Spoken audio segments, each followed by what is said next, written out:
Netcasts you love. From people you trust. This is Twit. Bandwidth for iOS today is provided by CacheFly at CacheFly.com. Secrets of the iPhone 10. Ooh. And I'll tell you how to get more sleep or at least rest when you spend all night playing with your iPhone 10. Plus, a photo app for non-photo editors. Ooh, I can't wait. It's time for iOS Today, my favorite show. iOS Today is brought to you by 23andMe.com. Now through Thanksgiving, 23andMe Ancestry Service Kits are only $49 when you buy 2 or more. That's 50% off the regular price of $99. Make your family's Thanksgiving even more special this year and visit 23andme.com/twit. And by Rocket Mortgage from Quicken Loans. Home plays a big role in your life. That's why Quicken Loans created Rocket Mortgage. It lets you apply simply and understand the entire mortgage process fully so you can be confident you're getting the right mortgage for you. Get started at rocketmortgage.com/iOS today. And by Blue Bottle Coffee. Get fresh, high-quality, delicious coffee delivered right to your door. Visit bluebottlecoffee.com/iOS today for $10 off your first coffee subscription order.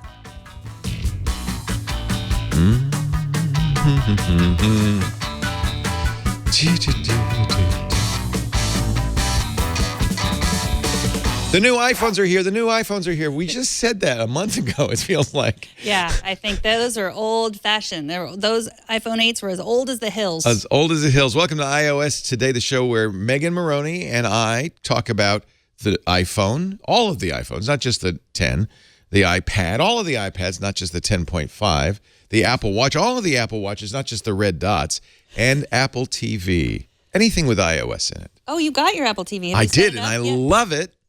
And it's at home. Well, and this is going to be a problem today because I'm also getting the new Xbox One X.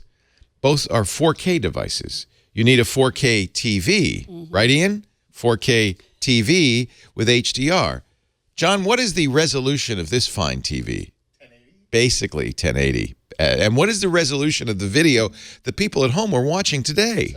720. So we just have to trust you. So I can show you 4K videos, but you're going to see 720p videos projected on a 1080p screen. I don't think that sounds good. And that's all that's different about the new Apple TV? There's nothing else different? That's all that's different. But the thing that's good, well, let's talk about it now. Okay. First of all, there are 2 models. There's a 32 gigabyte storage model. I think that's 180 or 170. And then the one I got, which is $200, is a 64 gigabyte. Or is it... I can't remember the memory configurations. I think that's it. It's enough. Probably more than enough. So that's the first question you ask is, well, what do I need? There you go. Do I need the 64 gigabyte? Probably not. I don't know why you would.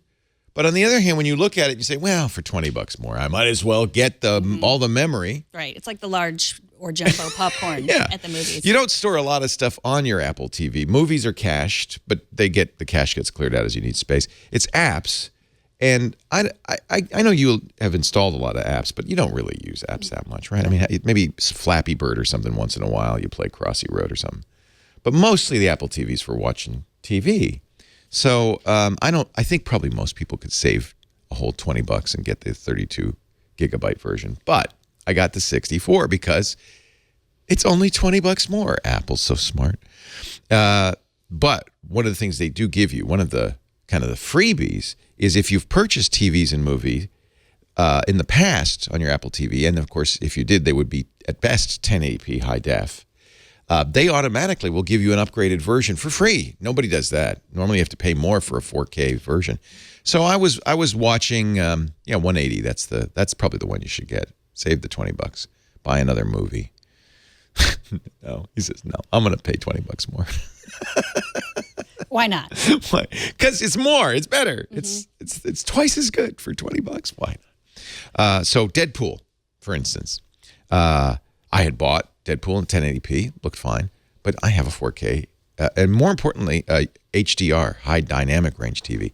Then I thought, is this going to work? And I went to my Apple TV. There are my purchased movies. A number of my movies, including Deadpool, upgraded to 4K high dynamic range, and man, do they look good. They look better. Right on, Deadpool. And you also pay extra for the Netflix, so your Stranger Things I pay experience extras. was better than my Stranger Things Okay, experience. so no spoilers. We won't say any spoilers. If you watched it I yet, finished it. oh, I haven't finished it. Yeah, no I did. spoilers. A marathon, total You must marathon. have. Got ripped off the Band-Aid. No spoilers. I'll just say it. But you'll remember there are a couple of scenes where there are two figures in a completely dark room, right? And they're brightly lit, and everything is black, black, black. And that's where you would see, some differences in high dynamic range because the blacks are darker and the whites are whiter. And it really, it's almost three-dimensional. You almost feel like they're in the room because the dark part just falls away. There's nothing there. There's no artifacting, nothing there, even though it's streaming. And the characters almost look three-dimensional. So not to oversell it. It's it's not going to change your life or anything, but it does look a lot better. So if you're in the market for an Apple TV and you have a 4K UHD TV, especially if it supports high dynamic range, I think it's worth it. I really do think it's worth it. I'm really very happy with it. And I had a hole in my cabinet because when I got the 4K TV, this is something, you should not buy a 4K TV without thinking about this. You'll have to upgrade everything else if you want to watch 4K content. You need a 4K Blu-ray player. You need a 4K audio-visual AV receiver if you use one. If you don't have one that's 4K capable, nothing matters, right? You have to get, so I upgraded the Roku, everything was upgraded, except I couldn't upgrade the Apple TV. So I yanked it out and threw it across the room. And so there was just a nice empty hole in my audio-visual cabinet. But, and I'm glad I didn't unplug it. The plug was still there. The Ethernet cable was still there. And the HDMI cable was just sitting there. Sad. The Apple TV, I didn't even take the cable or anything out of the box. I just plugged it in. It doesn't come with an HDMI cable, but I plugged it in. The other thing, by the way, that is kind of worth it, and this one you can do all by yourself if you have an Apple TV, the new remote control is much improved with one simple thing. Remember, do you use your Apple? Oh, yeah, I do. You hit it by accident all the time. Happened last night. We're watching the football game. All of a sudden, Netflix is on. So that's annoying, but it's also hard to tell which way's up. Yes. How do you tell which way's up on the new one? The new one, show it again, Kevin. There's a ring and a ridge around the menu button. And you can immediately feel if it's upside down or right side up. Immediately. And that by itself, by the way, you can now buy that remote separately. So that's something that comes with the new 4K. But if you really are troubled by the Apple remote, that it might be a worthwhile upgrade. How much do they charge, Kevin, for the Apple remote? It's probably not. It's probably $50, but So you can buy it separately. you can't. They sell it separately. Well, I yes, think yeah, they you sell lose it your- separately. Well, it would make sense because you might lose yours. Yeah, I think you do. Now, and the other thing that I'm not crazy about the Apple remote, well, it's rechargeable. That's good, I guess, right? But you have to recharge it to a lightning cable. Cable not included. Not very often, though. And I mean, No. I don't know. I have lightning cables coming out of Right. every As always with plug Apple, in my whole house. if you're an Apple family, yeah, no I know. problem. Our family that's here is laughing. They know too. 'Cause they probably if you have don't if you buy an Apple TV and you don't have any other Apple devices, you're going to say, "How do I charge it? How much are they? $100? it. Whoa. Whoa, That's a lot. whoa! How much is it? I can't read that. That's 1/10 of the 60 iPhone. bucks. 60 bucks. Oh, I thought you 60 said bucks. 100. I underestimated, but of course I didn't add the 20% Apple tax on Right. there. So $60. It's lose your remote and get a new one. Yeah. I do like using Siri on the Apple TV, though. I'm a No, big I fan love of that. Yeah, because it goes across all the platforms. So you can search for movies and it'll tell you all the different places you could watch it. That saves you money in the long run, right? Because if it's free on Netflix, you don't want to buy it on something else. Well, just being able to talk. Like we have an Android TV that's not new enough to be able to talk Yeah. to. I could talk to my Android TV, but it doesn't listen. No, it does. I have a Shield, which you can talk to, and it uses Google Assistant, which is that's kind of nice. neat. Yeah. That reminds me. What reminds you? And then it went right out of my head. Was it Talking the to iPhone your 10s? talking to your TV. No, talking to your TV. Well, I love, by the way, talking your password out, right? You have to clear the room. Yeah. I have to say, give me the room, please. And the family leaves. And then I can say my password out loud, which is really awesome. And then I say, okay, you can come back now. Right. But I hate typing the password. Click, click, Yeah. click. It's a huge pain. Yeah. Yeah. So would you like to see what we were like before we got our iPhone 10s? Like our past selves? I feel like we're better looking, we're smarter, we're younger. We are better. Yeah, we're just happier in general, more joyful, more grateful. We're living our best lives now. 2 days ago, we were not because we didn't have the iPhone 10. Megan got hers November 3rd. My wife, who had ordered it, and you should check your orders, it said November 10th on her order, got it November 3rd. So she very kindly, thank you, Lisa, let me use her. Mine will come in a couple of weeks. She's going to use that one. But so both of us this past Friday did a little, I call it dueling unboxing. All right, here we go. This is it. Give me the over-the-shoulder shot. Typical Apple packaging, right? You got the silver. I got the gray, the space gray. This is actually mine's the silver when it comes. I like the silver, but Lisa got the space gray. So we'll have both colors. This is a 256 like yours. Designed by Apple in California, made in China. But pretend you didn't do what you did already. I almost set it up. I thought I had bad impulse control. Nope. I have very bad impulse All right, control. let me look at this for the first time. Now, one of the things that they said, ooh, wait a minute.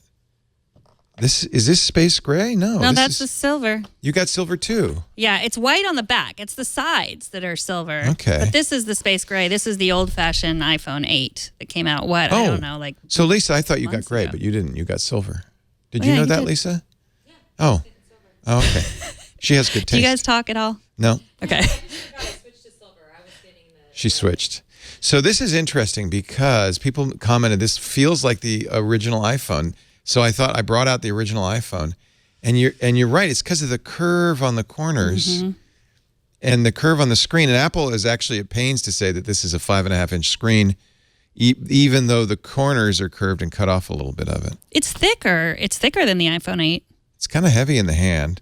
Compare it to your iPhone 8. You have an 8. Yeah, you can tell how take my 8 out of the case. It is. But it does, there's a familial resemblance. The biggest change, of course, is the lens is now a horizontal. The camera module is horizontal. I'm sorry, vertical. It was horizontal last time.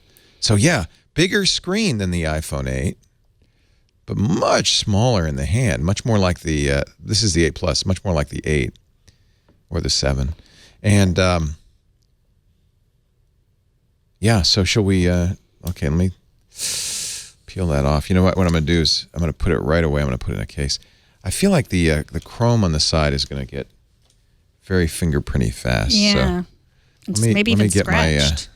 Your case out. You should get your case out too. I kind of hate the idea of putting it in a case. It's so beautiful. Yeah, but look at that. Now it's protected. And I'm doing this for Lisa because I don't want her to get a scratched phone. Should just take yours. All right. This is become the unboxing of the case, which I didn't really want it to be, but I can't get this plastic off. My case, this peel case is kind of hard to get on. Of course, the biggest change in this new iPhone is the OLED screen, and that's going to be huge, right? That's going to really make a difference. It's going to be hard to see. When we interviewed let me turn it on. The editor-in-chief of Tom's Hardware yesterday, he had one, and it was really hard to see. So he had bright. to turn it down way down. Yeah. Oh, there we go.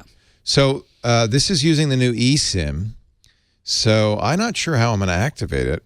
It does have a SIM a slot there, so you could put a SIM in it. So maybe I'll just put the SIM in from the T-Mobile. Well, mine was, you were supposed to be able to activate it through the other phone by holding them close together. Oh, well, let's try it. It feels good in the hand. Doesn't it? It's a little smaller. I think so. Certainly easy to manipulate. It's not letting me activate. Hello. Wow. Now, do you know what to do now? People have said that it's like it's painted on. It is.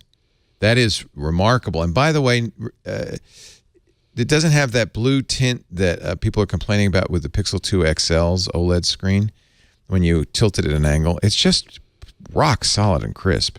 Yeah, you swipe up, right? Yeah. I have to connect mine to iTunes to activate it, which I didn't have to do with when I went from the 7 to 8. If you have an iPhone or an iPad running iOS 11, I do.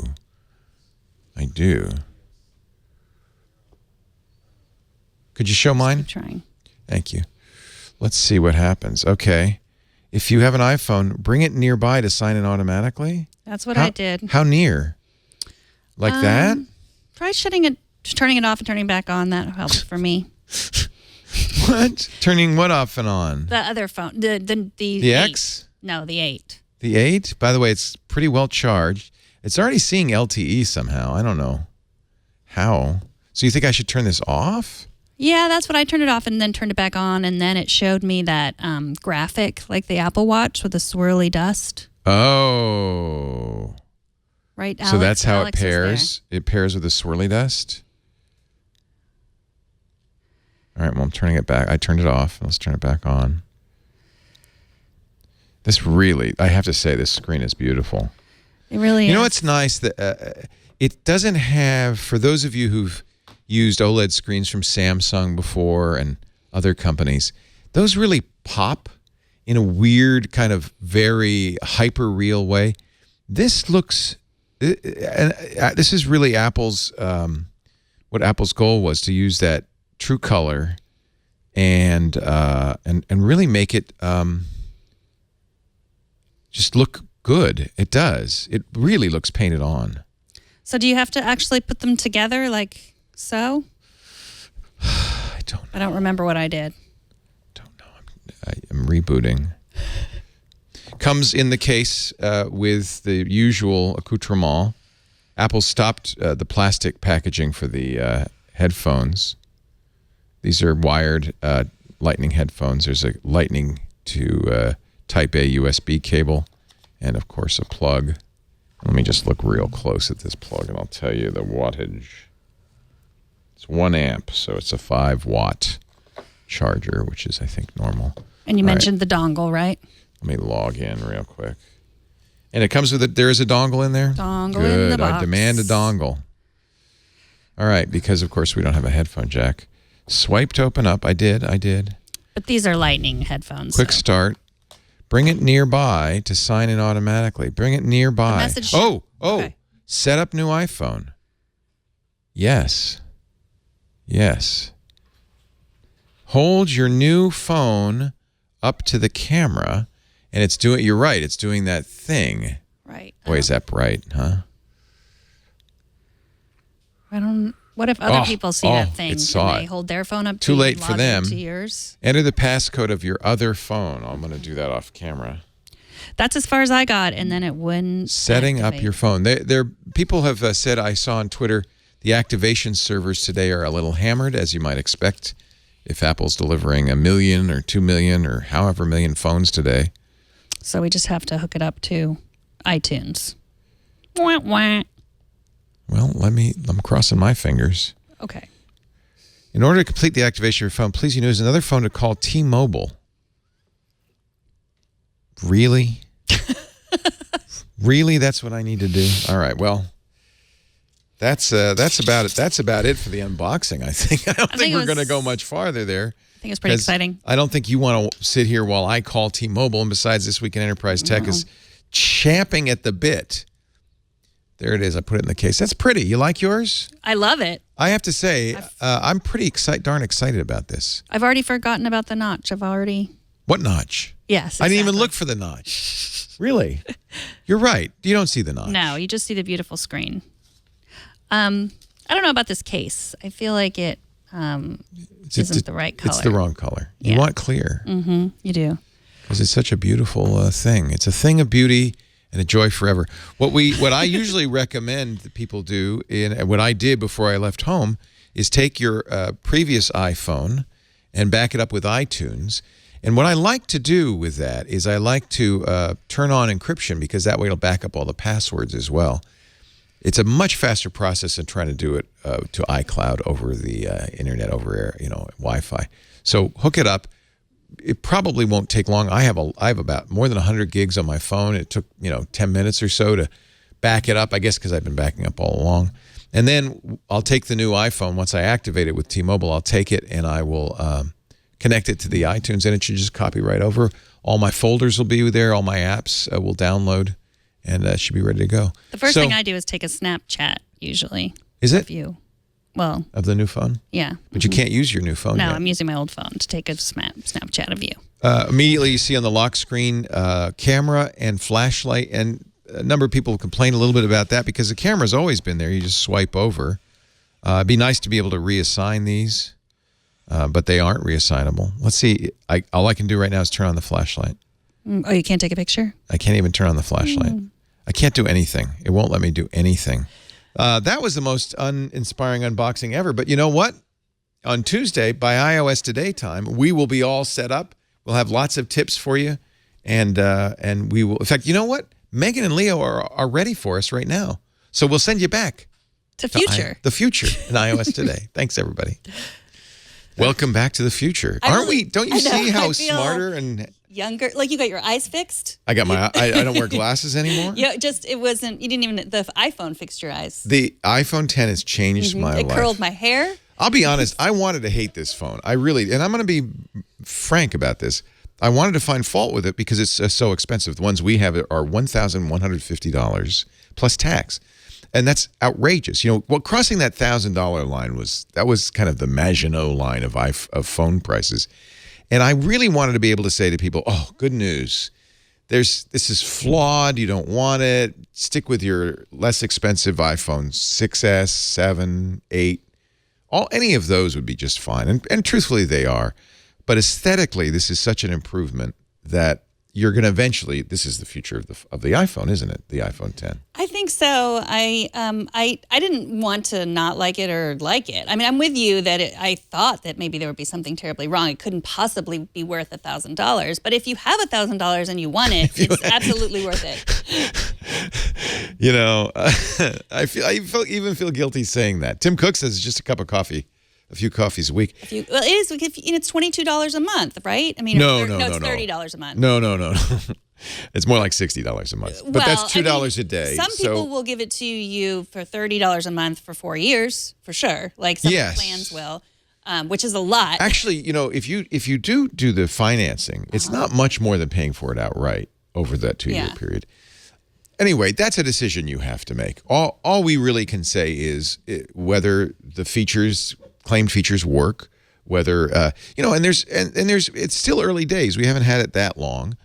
For instance, I don't know if we're experts yet on the battery life here. What I can say is the battery is not as good as my iPhone 8, but it's sufficient. It's sufficient because I always have chargers around. It did not make it through the day, which I was used to in the last 2 phones that I had, but it's doing a lot. That may be because of your carrier too. The battery life? Yeah, well, remember, then this is why it's very hard to talk about battery life. If you have a carrier with a weak signal, your phone's working harder to acquire the signal, your battery's going to drain much faster. So you're on Sprint, which is fairly weak in this area. I'm on T-Mobile, which is also weak in this area. But so for instance, a day of normal use yesterday. In fact, you can easily see this if you go to your battery settings. You can see how much battery different things have used. I got down to 30% at the end of the day, like 10 p.m., 11 p.m. That's when I put it on the charger when I went to bed. I felt like that's okay. My iPhone 8 Plus, it would have been 50 or 60%. So it's not. So it isn't as good, I think, as an 8 Plus or a plus-sized iPhone, but it's good enough. I mean, 30% is fine. You see here. Yesterday, actually, let's look at the last 3 days. Yesterday, I spent a half an hour on the phone. Of course, I played with it a lot, played games with it. I played my Field Runners Attack because it's an Alliance week. I looked at Instagram. I listened to books in the background. But none of these completely dominated. Home and lock screen, it almost always is the #1 user of battery life. Not for me. It's interesting. I guess I spend a lot more time on Twitter than you do. I know my settings up as well. Twitter's here, but it's only 1.5 hours. This is in the last 3 days, 1.4 hours of screen time. The real one you care about most is, so if you tap the clock, you can see how much time on screen. The one you're worried about is how much time in the background. On screen, well, you're using it. So the fact that the App Store spent 41 minutes in the last 3 days in the background, that would be cause for concern, except that it's a brand new phone, and what it was doing is downloading apps in the background, right? So that's going to go down. In fact, in the last 24 hours, the App Store doesn't even show up at all. So those are the things you're looking for, things that live in the background. Audible was in the background, but I was listening to a book. So That's exactly what you'd expect. You don't want to see Twitter spending too much time in the background. Why was my recently deleted apps going 5%? Recently deleted apps is using the battery. It's the same amount as my phone and more than Instagram. Press the clock thing on there, up in the upper, yeah. So was that on screen at all? Recently deleted apps? That's what No, even you'll is have to that? scroll down. So, it disappeared when you hit the clock. No, hit the clock again. Yeah. Do you see recently? 29 minutes on screen, recently deleted Okay, apps. so that's why. For some reason, you were looking at recently deleted apps for half an hour. Okay, that's one thing. That's one thing that does. What does that mean? What was I looking at? Well, that's one thing It was that running does in the happen. I background. noticed with this phone, and I guess this happens with all iPhones, but I really noticed it with this one, maybe because the screen is bright. But unless you turn it off, when you put it away, it will stay on for a while. So what you want to do is turn down your screen off time to the minimum. Apple recommends this. There's another reason. It's an OLED screen, and we've talked about OLEDs before. This is why the screen looks so good. OLED is I think, a superior screen display technology, but it has some particular problems, including burn-in, and that's, of course, the issue that Google's having with its Pixel 2 is burn-in. And what Apple's suggesting is go to your settings and turn your screen off time down to 30 seconds. That's the quickest screen off time. Yours may be on at a higher time. So that's why you might be getting that on screen. Obviously, you didn't sit for half an hour and look at your recently I deleted just apps. cried over my recently deleted apps. Although that would be that'd be kind of sad. So obviously it wasn't that. But it could be that you had been looking at them, put the phone down, and the phone didn't go to sleep for half an hour. That's a long time. So make sure you turn your screen turn off time, turn it as low as you can go. That'll help with burn-in as well. They also suggest making sure that you use auto brightness, because the phone uses auto brightness. Notice, by the way, my screen turns off very, very quickly. If I've recognized it, but if I hold it even for a few seconds, it turns off right away. That's the behavior you want, because that's protecting the screen from burn-in. It's also saves you power. In any event, to the battery question, I feel it's adequate. And It's adequate. Yeah. I mean, I think when you have the phone at first, it's doing a lot. The same thing was my iPhone 8. I was like, oh, the battery doesn't last as long as the 7. I think it gets used to you and how you use it and gets better. So yeah. the first time you get a smartphone, the first few days, we can't really judge the battery life.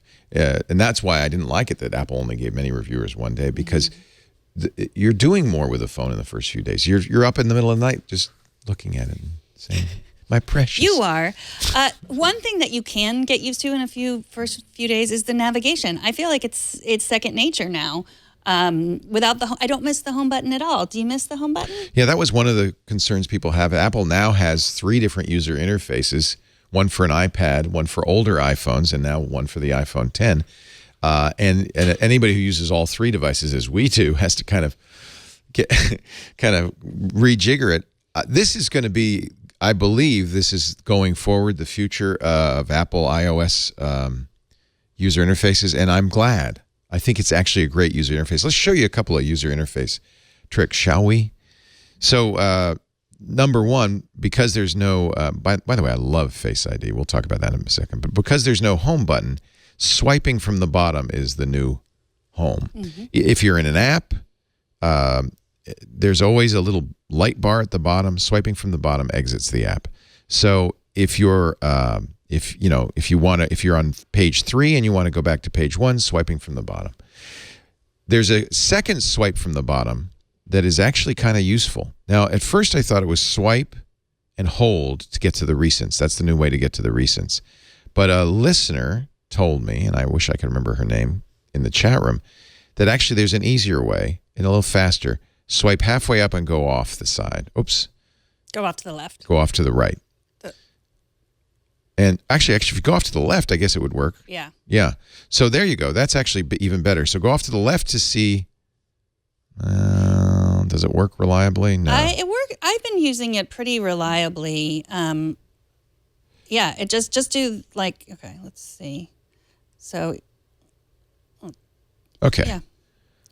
So that's a little better than holding till you get the haptic feedback. You know how else you can swipe just if you have an app open, you can swipe on the side. So like I can swipe like that and go through my apps. I really like that feature, by the Yeah. way. So That's it's like, really those are all nice. my open. Actually, apps. wait a minute. That you don't have to. You can be in the home Yeah. page. Just swipe. So you just swipe. Oh, okay, thank you. You're welcome. Thank you. Because here, the way we used to do this is we 3D touch on the left side and drag over, and that doesn't work anymore. In fact, it brings you over to the notifications panel. So I love that. Just swipe like that. You just showed me a new tip. I love that. Do you know how to close apps? Now this is a little tricky. Yeah, let's go back into the recents. Show me how to close it. Okay, so I'm. So you're in your recents. and then you used to be able to. You think you'd be able to just Can't swipe do that, up but anymore. You can't Watch do your that. glare.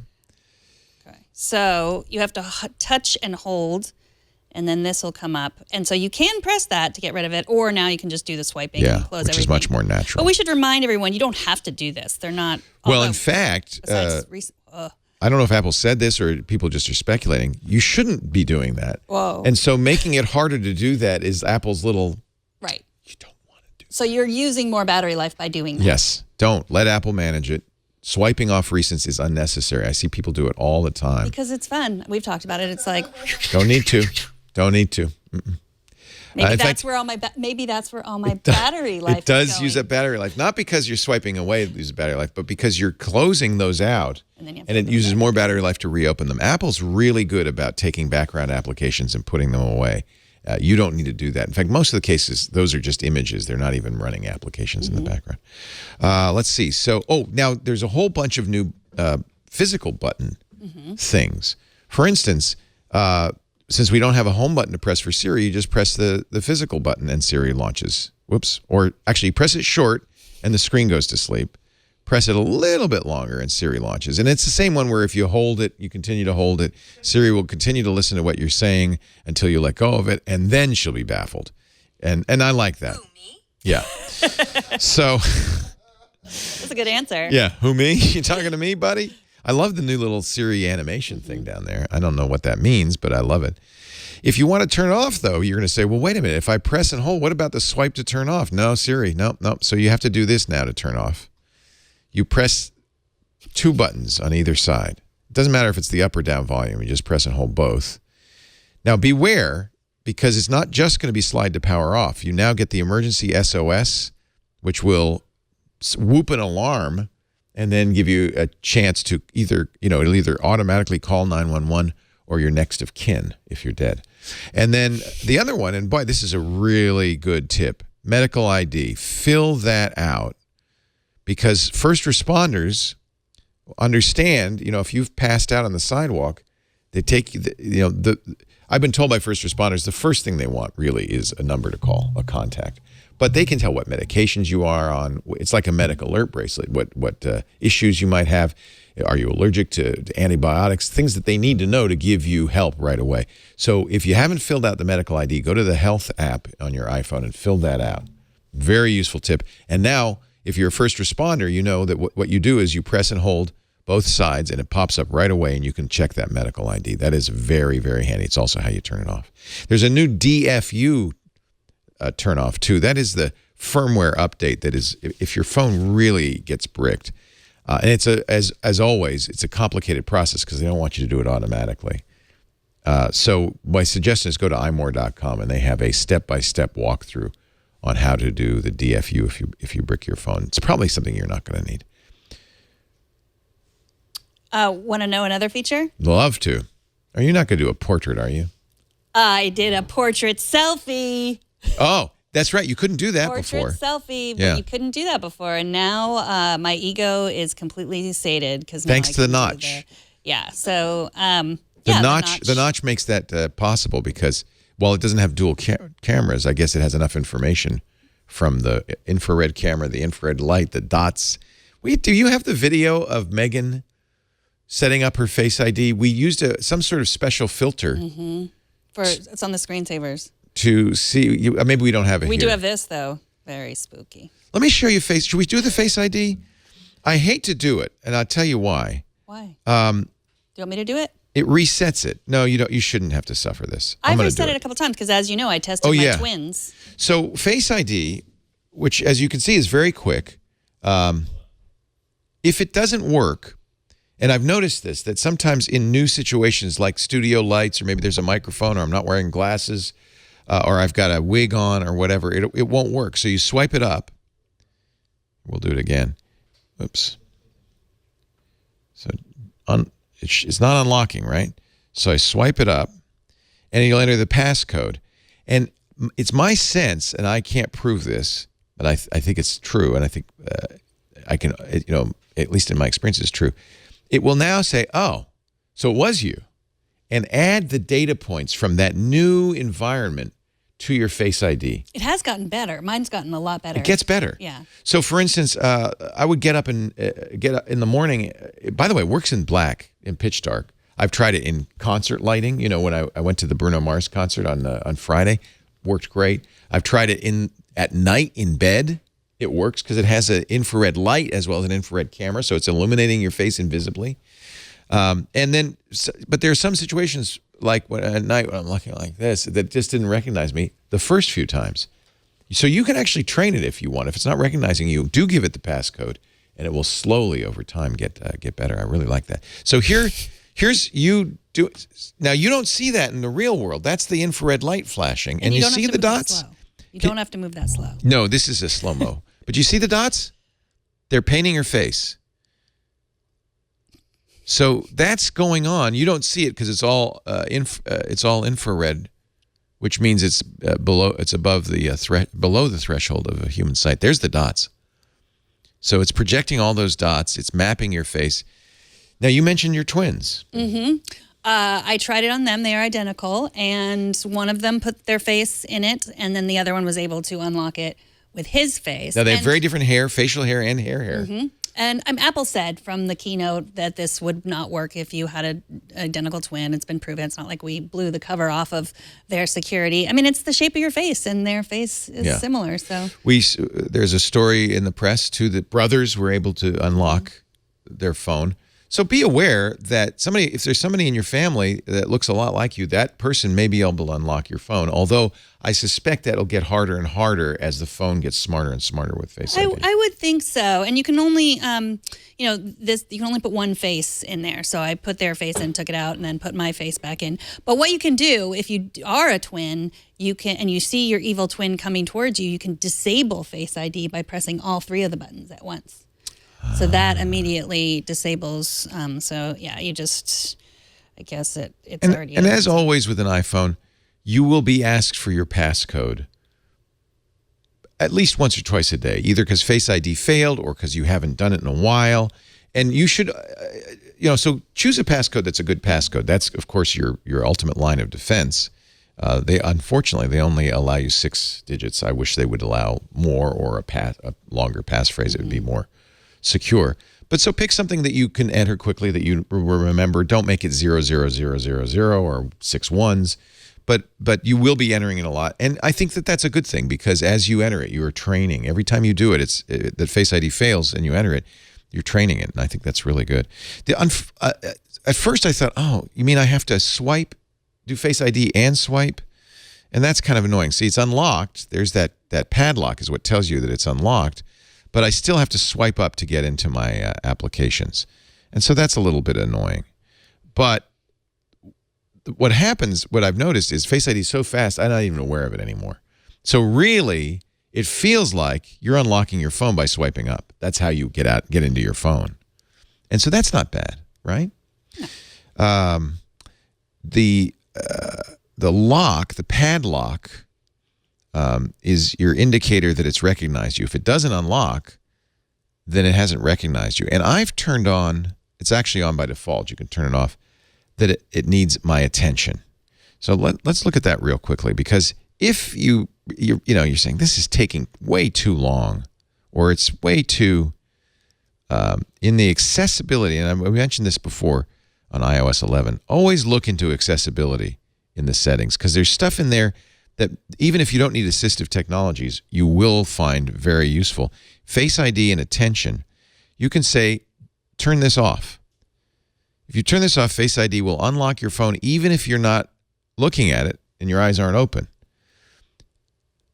That may be something you want, because it does make it easier to unlock it. So if you're having a hard time, it's like it doesn't unlock a lot. Now I'm not going to look at it. Let's see if it recognizes my face without me looking at it. Oh, it did. It did, right? Yeah. I don't think that's really that much less secure. The theory is, somebody could just kind of wave it at you and it would unlock. So it hasn't now. Yeah, it recognized you. And I haven't looked at it yet. I looked at it on the TV though. Maybe it knew I was looking at it on the TV. Yeah. So I don't know whether that's a big deal or not. If you find Face ID fails a lot, you might want to at least temporarily turn off attention. I don't think that really harms security that much. Do you want to redo the Face ID just so people can see what it looks like? I do, but maybe we should take a minute to thank 23andMe first. Good time to do our sponsor. You know, that's, by the way, the iPhone 20. It's going to be DNA test. It's going to be DNA. You just, touch it with your finger and it'll go. The iPhone 23andMe. That would be a very, your DNA is yours and yours alone. It's unique, unless you're an identical twin. Right. The fingerprint is the only thing. That's what a lot of people have asked. What about your twins? Wasn't Touch ID a problem? No. Identical twins have different fingerprints. Isn't that interesting? Yeah, because that's random. That's random? Yeah, Interesting. yeah. Didn't know that. Although, as Apple pointed out, fingerprints 1 in 50,000 would have a false positive. They say their Face ID is 1 in a million, unless you have identical twins. Or brothers that look a lot like you. Or sisters that look like you. My sister looks just like me. 23andMe. Yeah. Thank you, Kevin. It's Thanksgiving. Let's all go get our... There's a Thanksgiving sale on right now at 23andMe. Let's all go get our DNA measured. This is great. Your whole family should do this. So the 23andMe is a genetic service that lets you understand your DNA, your 23 pairs of chromosomes. That's what the name comes from. It's easy. There's no blood tests. You don't have to draw blood or anything like that. It's your spit, believe it or not, that has all your enough DNA in it for them to analyze. Oh, look, they have a 23andMe Red version as well, product Red version. That's neat. That's neat. When you sign up, they'll send you a little vial. You spit into it. And then you send it back. And in just 6 to 8 weeks, they'll send you an email saying, okay, your report is online. You go online and you find out all sorts of cool things. For instance, your ancestry, where your bloodlines came from. You find out how much Neanderthal. I have 4% Neanderthal genes in me. That's kind of cool. They didn't even know that Homo sapiens and Neanderthals had interbred until about 10 years ago. Actually, 2010 was the first. And they've mapped the Neanderthal genome now. So this is one of the things that's great about 23andMe. It gets better over time. As more and more genetic material is learned, they add that to your report. So every time I go back to my report, there's new stuff in there, like the Neanderthal thing that was added recently. I just find it fascinating. You can see your maternal haplogroup or your paternal haplogroup. And even better, you can see where your mother or your father's people came from 5,000 years ago, 10, 20, 50,000 years ago. You can see their migration up from, in my case, from Central Africa to the Middle East to Europe, and you can see when that happened. It's just fascinating. The DNA Relative Finder lets you find and connect with new relatives. I found cousins that I didn't know about. Now, don't worry, your privacy is totally protected. That's an opt-in feature. But if you opt in and your relatives opt in, you can get matches, which is super cool. Now through Thanksgiving, 23andMe, and by the way, that's American Thanksgiving, right? We've already haven't we already had Thanksgiving in Canada? Thanksgiving was now through American Thanksgiving, 23andMe Ancestry kits are only $49 when you buy 2 or more. That's 50% off the regular price of $99. So that makes it even easier for a whole family to go. 23andme.com/twit. Traits, you learn, things like back hair. Like, do you have that's a gene, the gene for back hair. Do you have are you more likely or less likely to have back hair? All sorts of stuff. 23andme.com/twit. Take advantage of that special sale. And I have to say, this is a fantastic holiday gift. I know people go, what? No, it is. It's really neat. To your mom and your dad, give them 23andMe. And by the way, it's a gift that you get as well, because the more they match that up, then you can learn more and more about your genetics because they know about your parents' genetics. It's really fun. 23andme.com/twit. Try it today. All right. Do you want me to reset my Face ID? I think this is So what we're covering on this show today is the differences between previous iPhones and the new iPhone. A lot of it, we should point out, is the same. And in fact, what's interesting is a lot of what happened in iOS 11 and in the betas that we were going, what's going on? Now we understand really had to do with the new user interface. And I think that eventually everybody's going to be using Face ID. Apple will probably phase out fingerprint reading. I've talked, by the way, to blind users. I had a good conversation with a blind user who said, because I was worried that this would be a problem. You know, you tap the home button 3 times to turn on accessibility, things like that. He said, everything's been accommodated. It is great. I have no problem. Face ID is easy. There's a lot of accessibility features that make it easy. So don't worry about that. If you have assistive needs, this phone is just as good as a previous phone. But the Face ID, I think we should show people how you do it, because it's easier than registering a fingerprint, I think. I think so too. Yeah. So it's in settings. Here's settings, and then you go to Face ID and passcode, and then I'm going to enter my passcode, very secret passcode, and then I'm going to reset my Face ID because I've already set it up. And now this is nice of you. She's doing a good thing because all the training is lost at this point. All the access training that you've done. You don't mind? It's for you. For you. Thank you. I'm doing this for you. Thank you for all of us. And how to set up Face ID. I get started and see the ring around there? Position your face within the frame. Okay, and now there's that ring. And her job is to fill in those. Probably I should move the microphone, so I will quit. Oh, yeah. Well, let's see if it works with a microphone. Well, it will. And then I'll always have to have a microphone. You'll have to carry a microphone with you at all times. So you see how she's rotating her head? That's filling in those dashes around the ring. It's actually easier than she's making it out to be. I'm just stretching my neck, too. That's it. That's it. And now I always turn off require attention. You do? Yeah. Who cares? I have no, if someone wants to steal my iPhone. They'd have to with take my the face, phone and then shine it at your face without your knowledge. Right. I don't know. You know what it's for? It's so somebody can't do it while you're sleeping because your eyes have to be open with the attention thing. Yeah, and then now it works. Still works. It still works. Yeah. Yeah. Even without the microphone. Move the microphone out of the way. I'm just curious. Okay. So the first time you may have to, it may not work, and you may have to enter in your PIN. And then from then on, it'll say, oh, she doesn't always have a microphone in her. Why don't you show her while she's doing it? Is it working? Show her phone. Yeah, it did. You don't have to have the microphone. There you go. I think turning off requiring it. Oh, by the way, you like those bubbles too, don't you? I love the bubbles. I didn't like them at first, and now I love them. Yeah, they're pretty. You can do all different. Oh, That's a useful tip. That's a useful tip, by the way. OLED screens use no energy when it's black. So another tip that would be good to know is the more black on your screen, use dark interface when you can. Like on your Twitter, use a dark interface, not a light interface. That all is going to save you energy. That's a unique property of OLED screens. They only light up the portion that you can see. If it's black, if you don't see it, it's not using any power. 2 more gestures we should mention. Obviously, swiping down from the top does nothing. Well, it does. That's interesting because of the notch. But what Apple says is use the ears. So you swipe down to get to the control center. You swipe down on the right to the ears. And to get to the notifications, you swipe down on the left. Although I noticed that works from the notch as well. So they've basically, as far as I can tell, accommodated every home button based gesture and screen gesture with these new gestures. And I think that they're fine. I'm glad you told me this one about sliding. That's so great.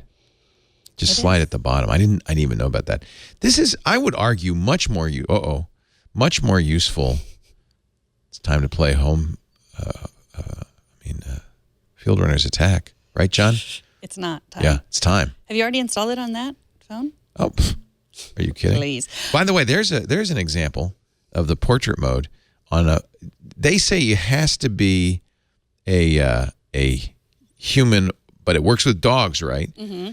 And I thought, well, I wonder if it works with flowers. Oh, no, yeah. Not really. Well, sort of. Oh, that's the black. That's the stage mode. Oh, yeah. See, it didn't find eyes or a nose or a mouth, so it just kind of lit up some of it and not other of it.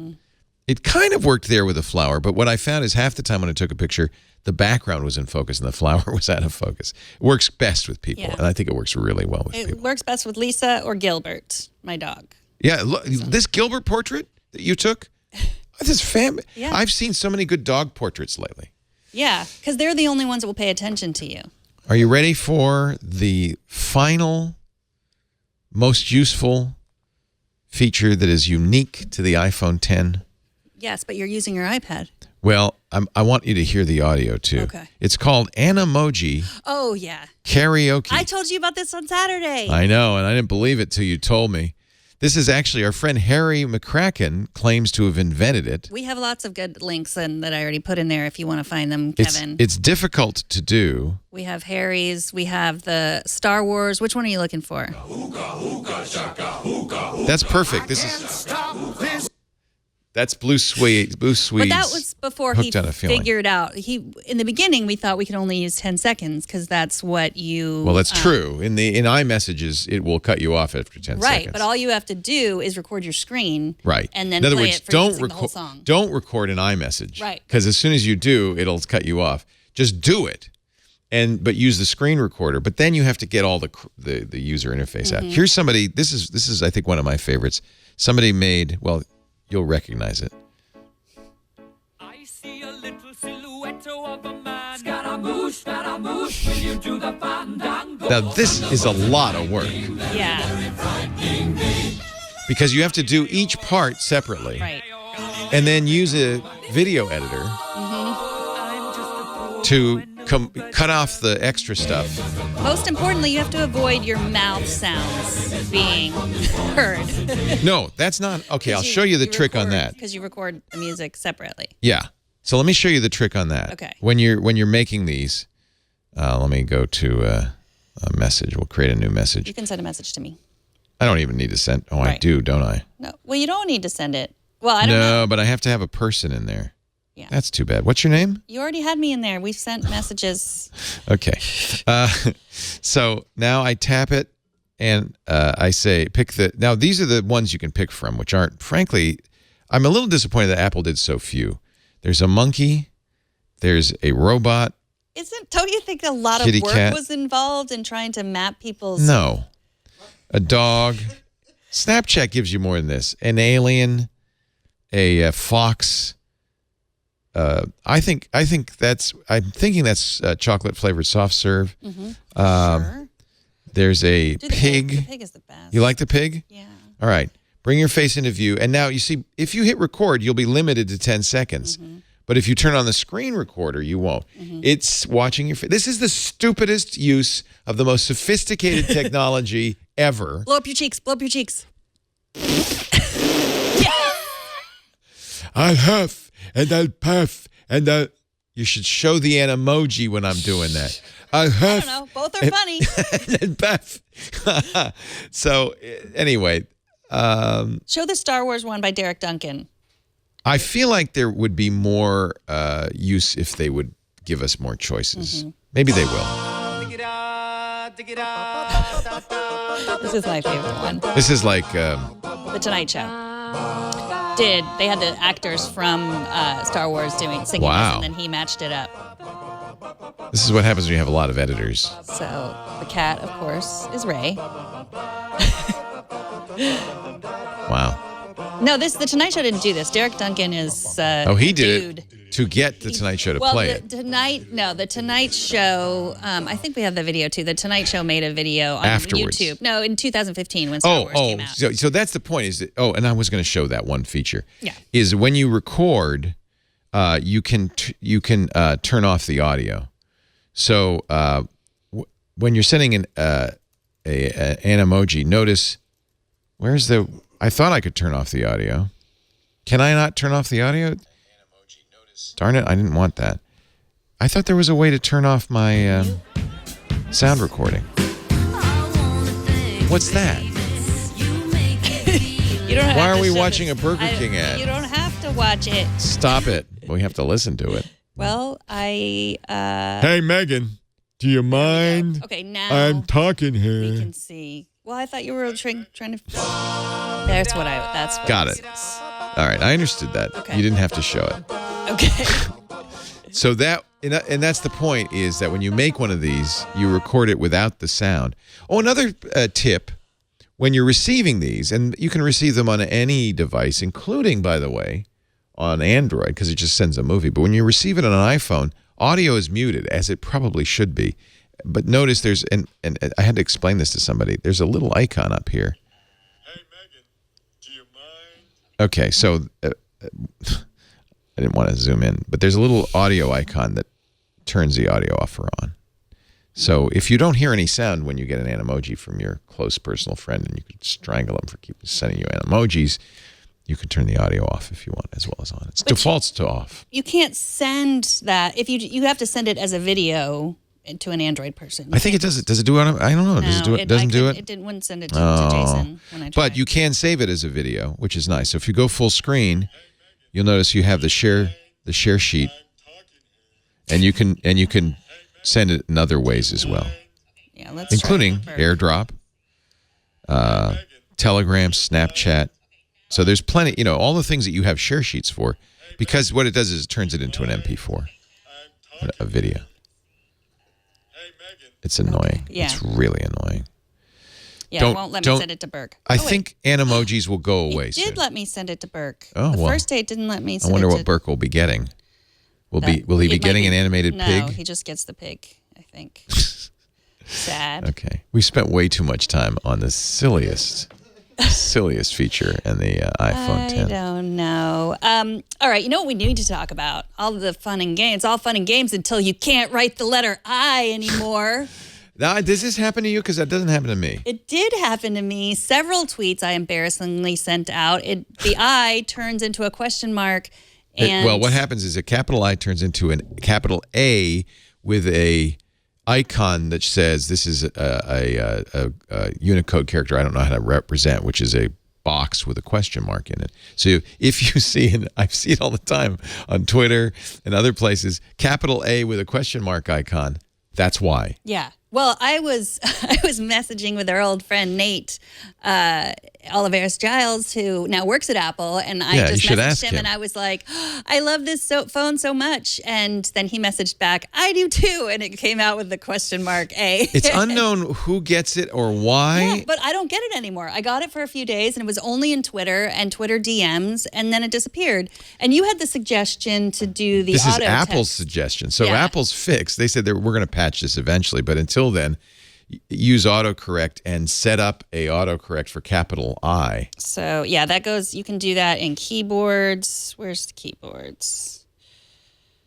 Is it general keyboards? Yeah, keyboard, and then text replacement. So I for I, and you just do that. You can add another one. Or you can install Gboard, which I did. Oh, as and, well. and the Google keyboard does not do it. Doesn't do it. Yeah. Okay. I have to say, Gboard I like a lot. When they first came out with third-party keyboards on the iOS, I was very unhappy. A lot of it didn't work very well, but it seems to settle down now, and so I do in fact use Gboard. You know why? Because I like the swiping thing. I like to type by swipe, and Gboard. See that with you don't pick your finger up. You just draw on it. Yeah. It was a very weird problem because it would show up on tweets on my phone, but then if I looked at the same tweet that I sent out on my computer, it wouldn't show up that way. Yeah. It was really a frustrating problem. Embarrassing, because I don't like typos. I always check my tweets, and when you look at them, it would say the I. It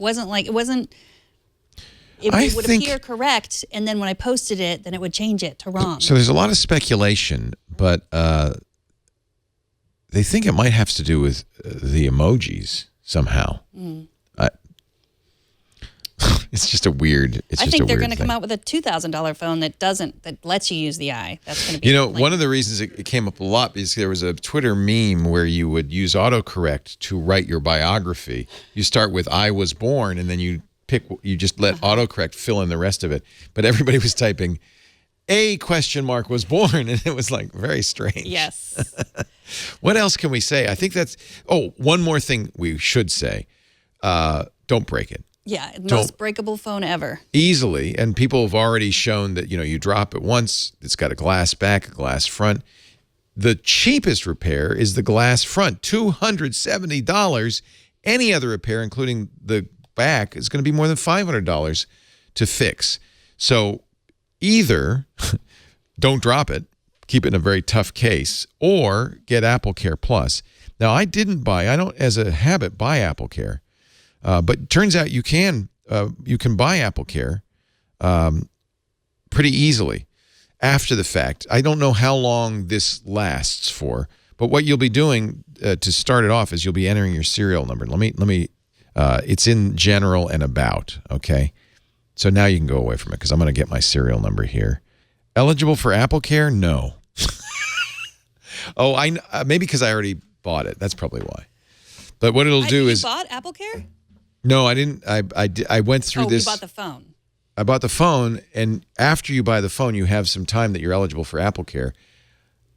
Maybe I did it when I was setting this up before. Yet last night I was testing it to show this today, and I'll show it again.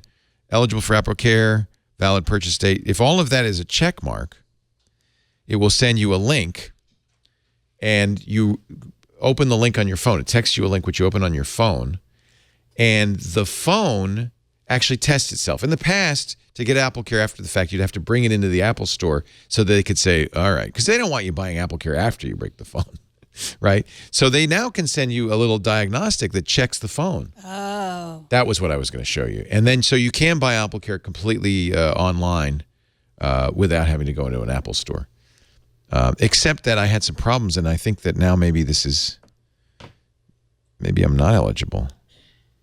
Well, Sprint also called me the day after I got my phone saying, like, you don't have, any protection on this, and I think you want it. And I said, nope, I don't. You don't want AppleCare because it's not yours, it's mine, and if it breaks, I just have to pay for it. So what's the big deal, right? No, well, I'm going to check my credit card. Because you said your credit card last week. We talked about how your credit card could. You should check, and you should really verify all of the, issues that might come up with that, because sometimes there's deductibles, or the credit card might.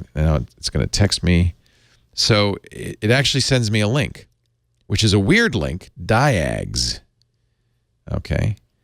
Check for in the incoming message. Tap the link in the message and follow the instructions. Return to this window and hit Start Check. Open this page in Diagnostics? Yes. So it says, run diagnostics. By tapping Agree, you agree that Apple may collect diagnostic data from this device. It's doing the mobile reset. Okay. Tap the link in the message, follow the instructions, return to this window, hit the Start Check button, and wait for confirmation. So somehow some magical thing is happening here. Apple is communicating through the internets. But what it's doing is it's checking to make sure my phone is not damaged, and then I'll be able to buy AppleCare. $199. So this will be a test of whether you were smarter or me. Yeah. Generally, I don't buy AppleCare. It's just I'm so nervous about this phone breaking because it's so expensive to repair. Well, you told me not to buy AppleCare. That's why I didn't. But I'll check my credit card. No, you shouldn't buy AppleCare. You really shouldn't. If it breaks, we'll buy another one. I'm very careful with my phones. Yeah. By the way, again, check. Not all credit cards offer damage replacement. Some do. Some have a limited time period. Some don't. It really varies. Okay, Apple has received the confirmation. Buy. I accept the terms and conditions. Buy. Anyway, you get the idea. I do. I get now the it wants a idea. credit card number. I've already registered Apple Pay. You saw me on this machine. It should, yeah. It should just let you do want a fingerprint, but no, it wants a credit card number. So it's anyway, you get the idea. Okay. If you really have to want this. Yeah. But you do. I think you do. Because if I dropped this right now, I would be so unhappy. Mm-hmm. Me too. Yeah. I would be unhappy. So would Lisa, obviously, since it's her phone. No, at this point, it's my phone. Okay. But it would look like this. That would be funny if when you typed capital I, it gave you that icon. Now, that would be funny. That would be funny. Yeah. I want to talk about our sponsor, Rocket Mortgage. And then after that, since we're already talking about money, I want to talk about Apple and their Jersey tax haven briefly. Yeah, not New Jersey. Not A lot New of people, I tweeted this, and a lot of people got excited that Apple was storing its billions of dollars in cash in New Jersey. Old Jersey. It's not that Jersey. Old Jersey, for sure. Our show today brought to you by Rocket Mortgage from Quicken Loans. Home plays a big role in your life. I know that. That's why Quicken Loans has solved the problem of how to get a mortgage without going to the bank hat in hand and going through paperwork in your attic, without taking hours or days or months. In my case, it literally took months the last time we bought a house 4 years ago because we went to the big bank And they kept asking for more documentation and more documentation and more documentation. Now I know why, by the way. The big bank got in trouble later, but that's another matter for another day. Quicken Loans, not like that. They're the #1 lender in the country, #1 in customer satisfaction, according to J.D. Power, year after year after year. #1 in my heart because they've made a completely online, zero paperwork solution for applying for a home loan or refinancing your house. Go to rocketmortgage.com/iOS today. You do the entire thing online. They have trusted financial partners with all the banks and everything. So all you do is give them basic information. They say, is this you? You say yes. They say, do you give us permission to query your bank? You say yes. They get the information, they crunch it, and they come back with your approval. By the way, you can specify the down payment, the term, the rate. They're encouraging people to do 15-year loans, and they have some very good explanations of why you might want to do that. But they also offer 30-year fixed. And they will crunch those numbers in minutes and approve you. And right at the end of the process, there's a button that says download and print the approval letter. You show you could be at an open house and do this and not wait months to get that approval, but have it right there. Say, look, I'm approved, and you can buy the house or refi.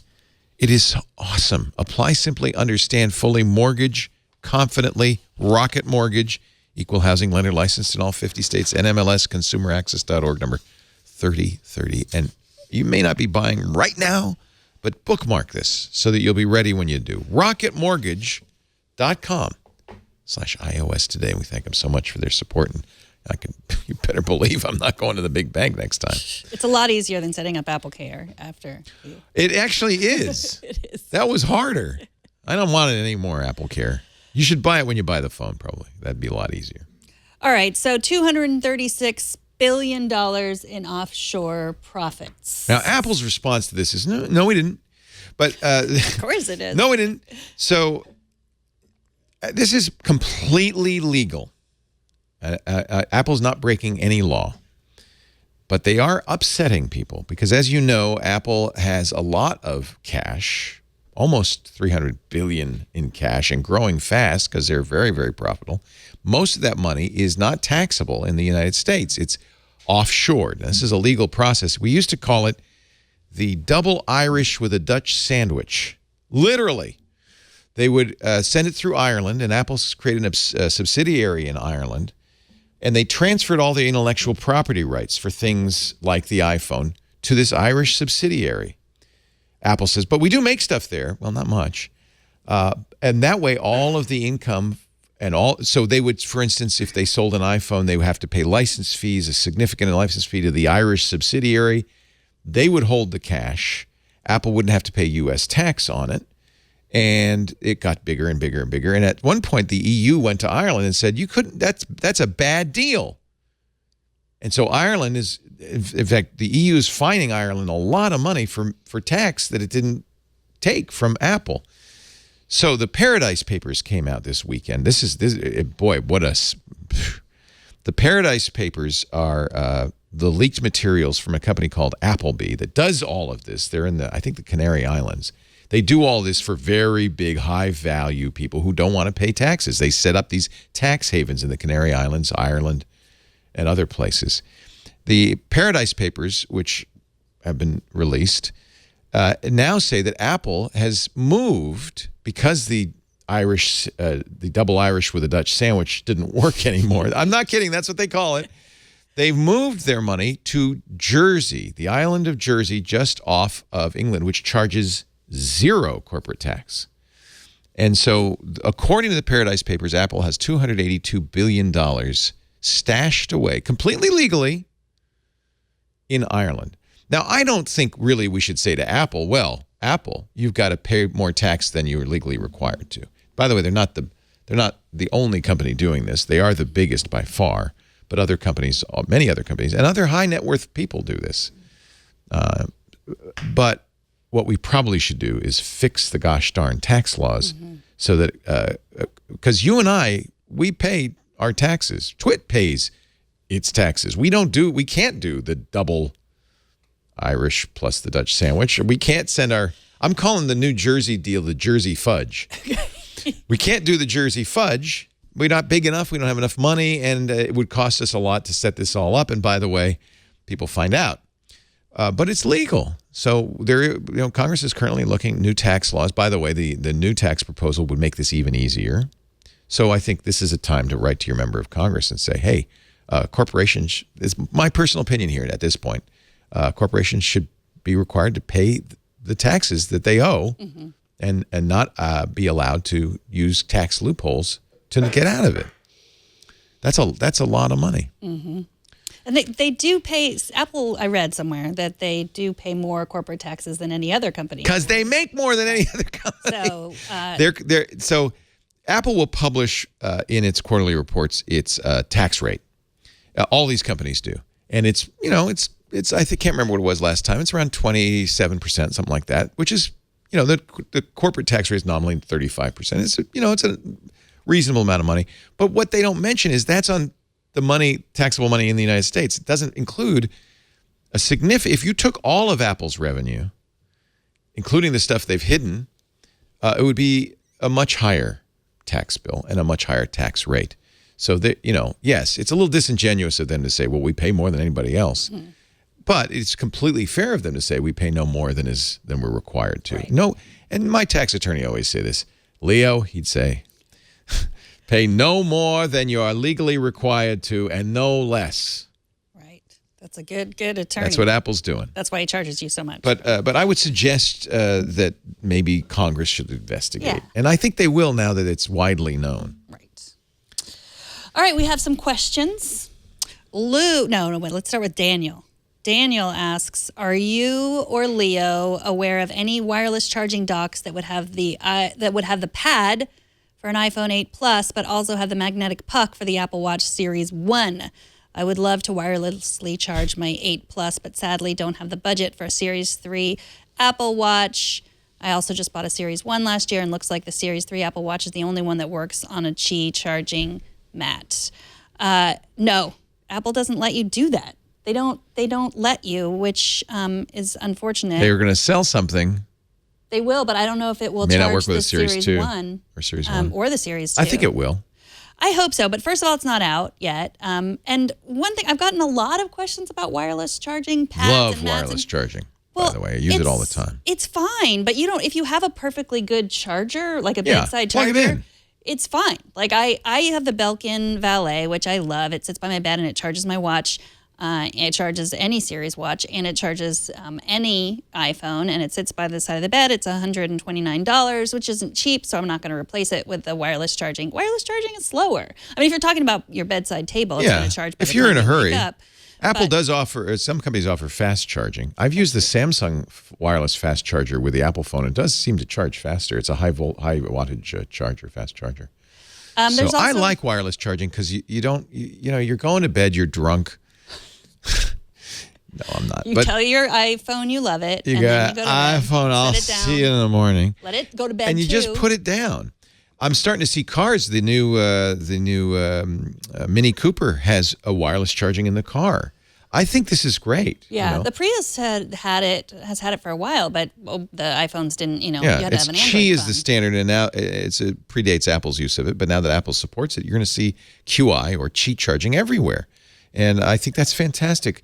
Yeah, you can always plug in the Lightning port, and that'll be the fastest way to charge in almost every case. But it is super It's just frustrating convenient. that Apple won't let third parties. And I understand charging is complicated. You can ruin the device. You can burn your house haven't down. we? Oh yeah, all the Apple Watch chargers we see take the puck and put it into something. Not right? anymore. That used to be, but now you can only use approved Apple Watch Qi chargers. Because the 3 has Qi charging in it, but only with some Qi chargers. So the new one that the Air Pad, I think is what they're calling it. But the Series 3 watch works with all previous Apple Watch chargers. I know because Yes, I've used that. It does. It's But just a new feature that you could use it with a Qi charger, or some. but an Apple Qi charger. Right, Because and- Apple's Qi is different than other Qis. So it is true. But so that pad that they're coming out with next year, the Air Pad, that will be able to charge your 8 and your 3. And I'm thinking your Series 1 and 2, but maybe not. Maybe not. I would be don't disappointing. think so. but we'll have to wait and see. And there's nothing you can buy now. And that's why I say don't get attached to wireless charging. The Belkin Valet, or I also like the 12 South high-rise Duet. I'm a fan, as we've mentioned before, the easel-style charging, like the Tilt View VU. But he wants something that can But it charge won't do his the watch. watch. And Oh, the How do Valet. you charge your... Yeah, that's the Valet. How do you... Yeah. What do you do? What do you have in your... I bought, that little rubber Macintosh. Oh, for your watch? But you put your Apple Watch puck in it. But then I love this thing. You put your watch in the little rubber Macintosh. I wish I had it here, and the screen looks like it's a Mac. Yeah. It's so cute, like this big, but it's a Mac. Anyway, that's what's on my bedside table. Well, I like... This is, by the way, products the from new 12 South, too. the new gray hook and loop. What do you think? It's nice. I have the dark olive, which also is gray, but I'm not wearing it today. There's I a just wore this variety one. of watch bands, and between Renee Ritchie and I think we own them all. I like the hook and loop because it's just very easy. It's kind of, it's a little low rent, but it's very easy to. Oh, I love it. It's my favorite watch it's band. a good It's easy to sport get band, on and too. off, and it dries quickly. It's comfy. It's much more comfortable than the fluoroelastomer standard. AKA silicone rubber or whatever, plastic. Okay, this is a good... Carl sent us a YouTube link to enable a secret home button on the iPhone 10 and accessibility. Shall I show you how to do that? Yes. Okay. Well, I'll show you instead of Saki Tech. How about that? I don't like this method because it puts a dot on your screen. Right, I don't like it either, but it's there. It's part of the if you accessibility. need Again, it. always when you get a new device or a new update to iOS, go into the it's under General, the accessibility menu, because there's so many little things in here. Like I turn on larger text.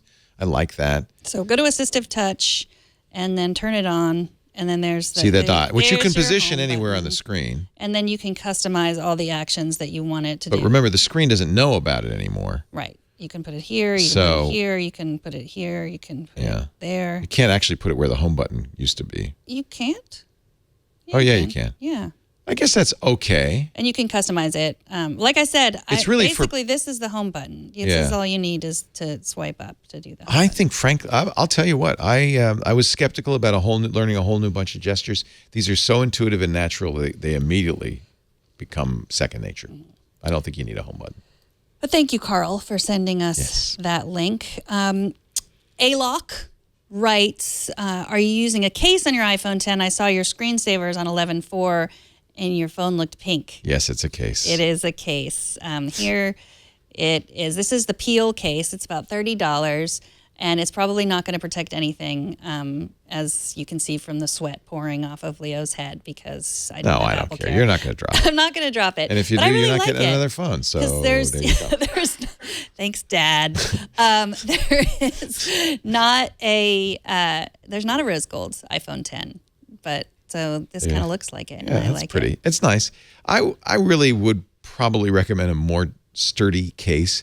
And of course, if you're really nervous about it and you didn't buy the Apple Care Plus, use the. So we showed in the unboxing the case that I originally bought, the Spigen, which is just basically a thick rubber clear case that goes around it. To me, those are non-intrusive. I buy them from almost every new phone just because they're $10. They're cheap. They're easy to get, and they seem to do as good a job as anything else. But I'm worried about the front-facing case. So I've been lately looking at a lot of cases. OtterBox makes cases with covers. I've been starting to use wallet cases.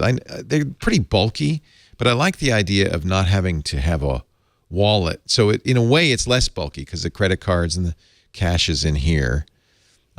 This is one from Davis Case. It's $30 on Amazon. It's leather. And then the phone goes in here.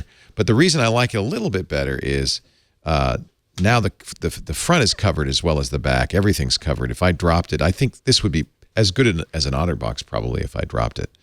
But I know a lot of people don't want something this bulky. So it's hard to find, I think, a perfect case because the screen is the most vulnerable part. And most of the time, you don't want to cover the screen. Right.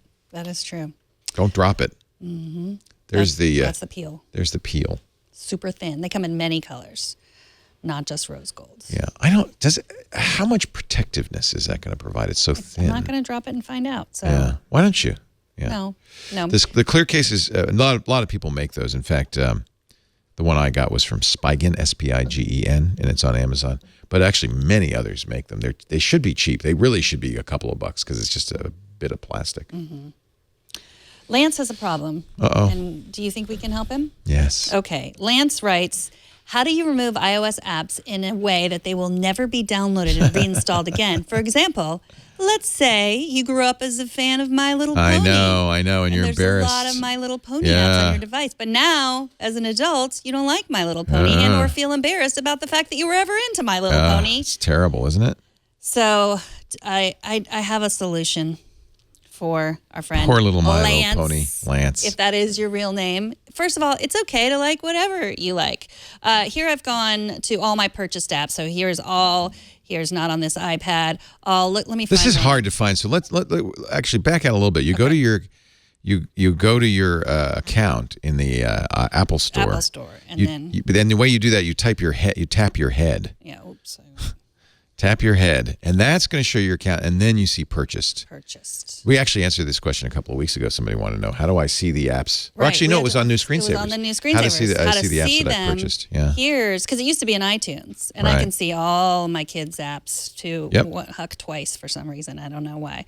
And then I go to my purchases, and I look for something I'm embarrassed about downloading. Meme Factory. Whoa, how Oh, embarrassing. I would never admit to that. And then Slide it. slide it and hide it. Slide it and hide it, friends. Now, it didn't really, it's still somewhere Apple knows, But then it's not going to show up. but at least again. hides it. Yeah.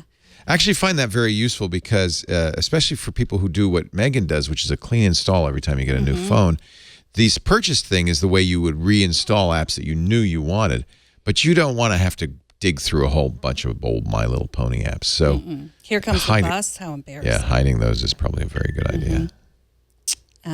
Oh, yeah. The Pit Pal when I was barbecue. Back when I was a meat eater. Hide that. Pit Pal? That was when we did Oh, barbecue barbecuing. apps. Yeah. So, yeah.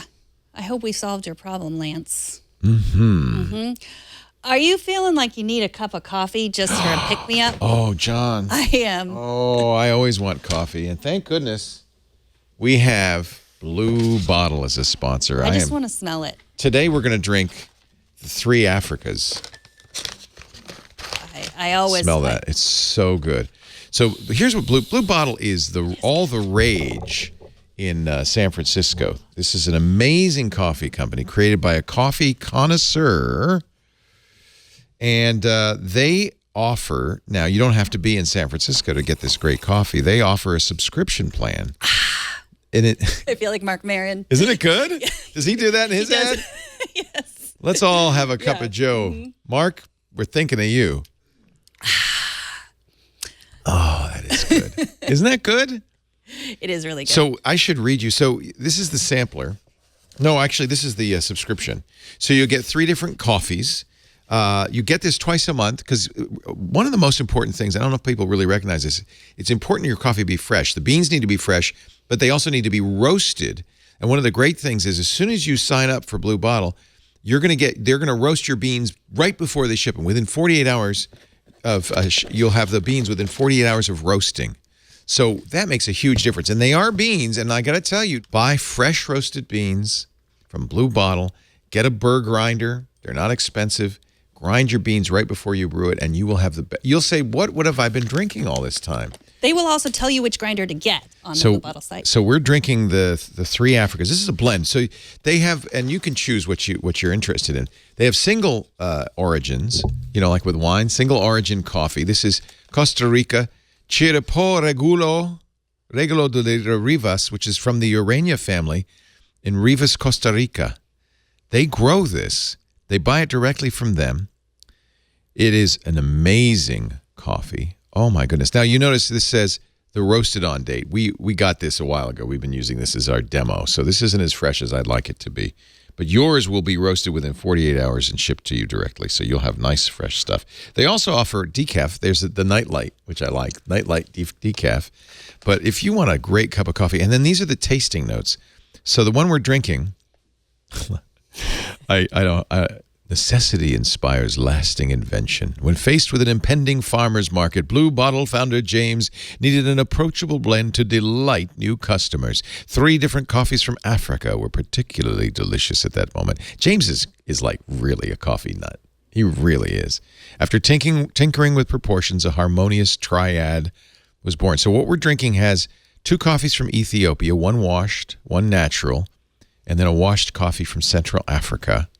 With its notes of chocolate and fruit, it's as satisfying with cream as without. Fruity, radiant, and creaming. It is creamy. It is fantastic. The single variety from the Urania family, Rainier Cherry, Dried Fig, Creme Brulee. It's fantastic. This is it, man. I won't drink any other. 85% of their coffee certified organic. Most of their blends are certified organic. Freshness. It's they are coffee connoisseurs, so you're going to become a coffee connoisseur when you try your Blue Bottle. Go to bluebottlecoffee.com/iOS today for $10 off your first subscription order.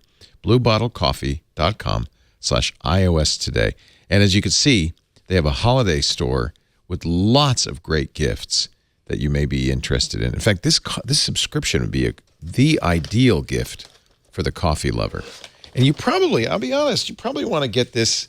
I would say this would be a good thing to get before Thanksgiving. Because after you have that turkey, before you sit down to the game, you know, Pop's going to pass out. But maybe you want to give some nice Blue Bottle to your guests. Keep them awake for the rest of the day. bluebottlecoffee.com/iOS today. This is the best sponsor ever. Because every time we get to do a Marc Maron. Yeah.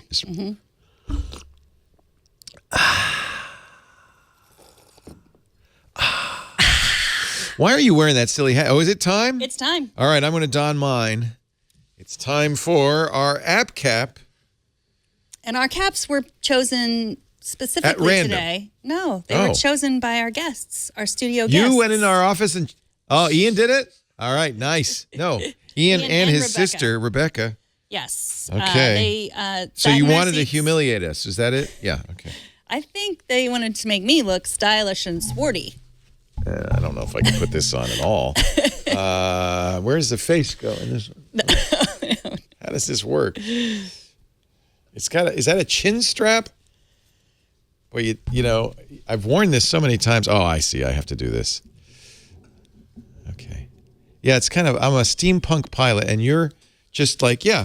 I don't know. Is this the Marty McFly little hat? Miss Sporty Spice. No, I don't know. This was a hat I think you wore in the 90s. There is actually a story behind it, but I won't tell you. Oh, it's not your rollerblading phase? Yeah, it's my rollerblading hat. All right, now let me get the goggles on. You know what I need as well is a scarf. Yeah. Because I am the World War I fighting, flying Snoopy. Right. Yeah. All right. I'll wear an ascot. How's that? That's a microfiber cloth for wiping off our iPads. It's time for lunch. Okay. It's time to... Tell everybody why we are dressed in such an odd fashion. Because it's app cap time. Caps. My favorite time. Caps. So I like to take photos, and I rely mostly on my excellent camera on my iPhone, which is good. But, you know, you and Lisa, you do all this fancy editing. I see beautiful pictures online. But when I start messing around with filters, I just go crazy and everyone makes fun of me, too much filters. So I need to be taught. Ooh. So this is called Polar, P-O-L-A-R. Oh, I love Do you Polar. love Polar? Yes, highly recommend You probably it. know how to use it. So well, the neat thing about Polar is it's a Chrome extension. You can get it on iOS and Android. You can get it on a Mac and a PC. It works everywhere. So let's take this picture that I have from my parents' deck, and it might take a while. And then what should I do with it? I'm going to make a gradient mask. This is the tutorial here. If you can make that picture look good, you got this is What's wrong with that picture? Well, it's okay. It's just fine. boring. It's a lot of sky. So we're doing a gradient mask. Do you know what that is? Where it's like blurry in some areas. Mm-hmm. So notice we set the gradient mask to the reflect mode, position the adjustment, and then set the blur to 100. So I would position where I'd want it blurred. Where would I want it blurred? That's maybe right there. And then I'm going to set the blur to 100. Okay. Oh, That looks so much better. very good. I think I probably wanted to. The nice thing go. is this all is being done live. So it is actually good for learning because you can see immediately what's happening. There, that's not. Oh, wait, there. Yeah. There we go. There Now we go. we're blurring. So it looks like a little bit. Now we're blurring There we with go. style. Yeah, it's happening live. So I can go through the tutorials, and the blurred areas look a little too dark. We can decrease contrast to -200 to make it brighter. So you get the idea here. I can skip through the tutorial. I can share this. I can go into copy edits. What I really like also is you can see the history of all your edits. So that's where I get messed up, where I just really start to mess up a video and then I have to go back. So here's this is what I use with an automatic hipstamatic filter. Nice. So that's Polar, and they also have. Can I show you? They have Album Plus. Album Plus. Have you heard of this? This is an app which is just subscription service, but it just picks out all of your best photos and puts them in. So it'll take out all of you saw when I was scrolling through my photos before, there were a lot of screenshots and stuff. It's taken and left all of the best photos here for me, and I can look at similar photos. I have many pictures of Burke.